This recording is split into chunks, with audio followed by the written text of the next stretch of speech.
All right, the sliver that they're pointing out, the sliver of your ego that they're pointing out that you still need to work on, that you think that you're at a point where you don't have any more work, and this is not to be taken like rudely or harshly or like bitch, you know.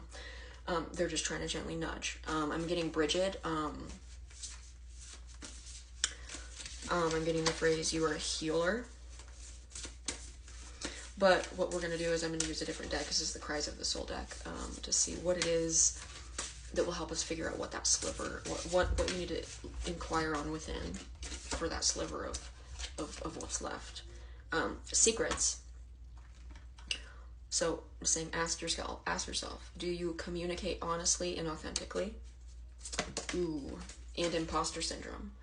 I acknowledge my past accomplishments and believe in my future successes.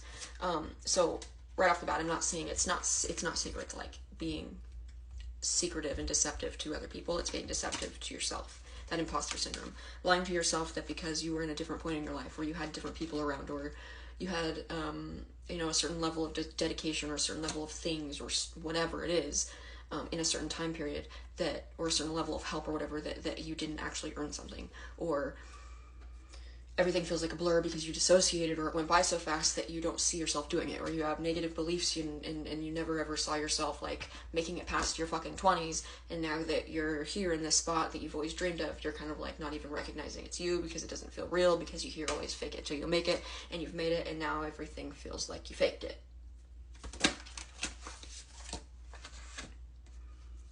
You know what's funny too, it was in the beginning I was going to say I had the feeling that it had to do with the last sliver of your ego had to do with nothing about anyone else, but like anyone else's view of you, but how you speak about yourself. Because it's like there's a split. It's like there's a, you know your potential, you know what you're here for, you know your strengths, you know you're fucking badass. That's gonna make me honest, that's on purpose. But then there's this split where any positive thing you say to yourself is counteracted with a, but no this, but no that, but no this. And your ancestors in spirit are wanting to tell you that that is a trauma response.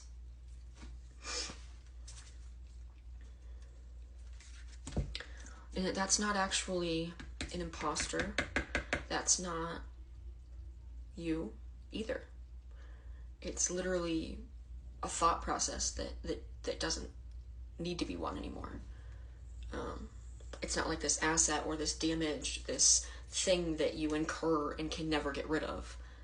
It's something that you can rewrite and rewire.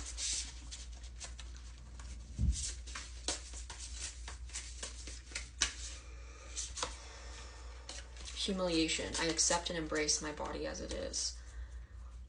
Yeah, there's a lot of, I'm just getting like awkward, embarrassing, cringe energy. Not about others feeling that way about you, but about you feeling that way about yourself. And obviously that all began as a projection from other people. But over time it's gotten to where even if those people aren't around anymore, you're feeling that and have yourself convinced and thinking and feeling that others are thinking that and feeling that of you. It's kind of keeping you in this imposter syndrome of like, well, I'm really just like a big gangly idiot. Like, I'm not anything special. Like, there's no way I could get up and talk in front of a fucking group of people. I'm fucking awkward and have autistic shoulders, and like, I can't do that.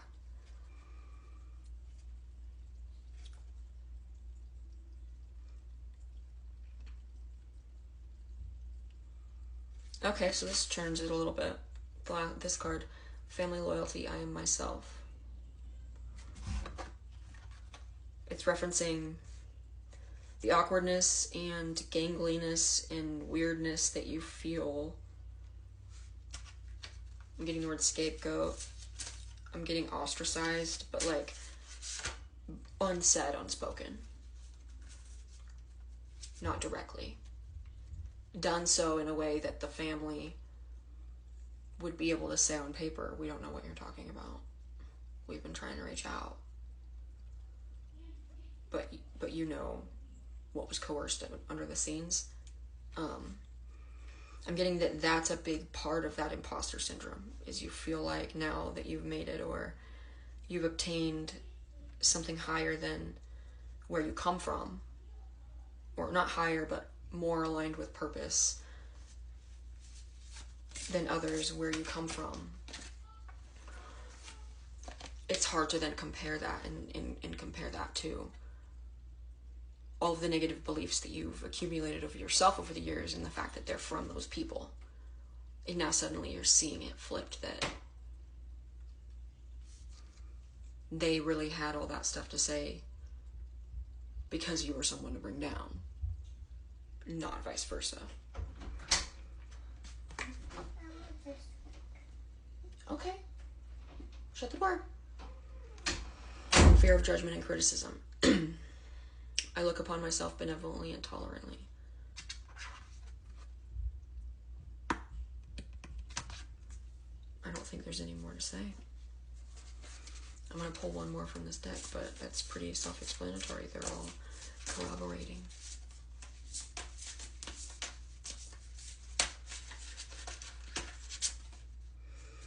Fear of separation. Loss paves the way for rebirth.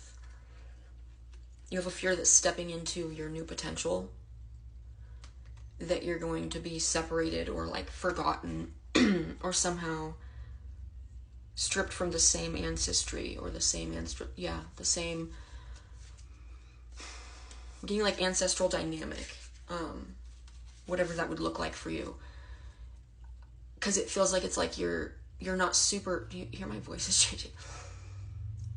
You're disconnected from your ancestors, but in a way that you're curious about them. You know, you feel them. You know that you interact with them in some energetic spiritual way. But in the 3D and on Earth, you weren't close to extended family. You never really spent time around them. You were kind of pulled away from that. So there's this disconnect, and you there's this fear of if I'm already disconnected from where I come from. And when I step into where I'm supposed to be, that's only going to make me that much farther away from home, from where I come from. And there's a fear of separation there. And I'm getting that this is not stuff that you think about cognitively, so it might not automatically resonate. It might be something that heartstrings resonates, you know what I mean? Like in your head, you're not going to think that sounds like anything, but you'll feel a nostalgia or a heaviness. Abandonment. Everything I give other people, I give myself first.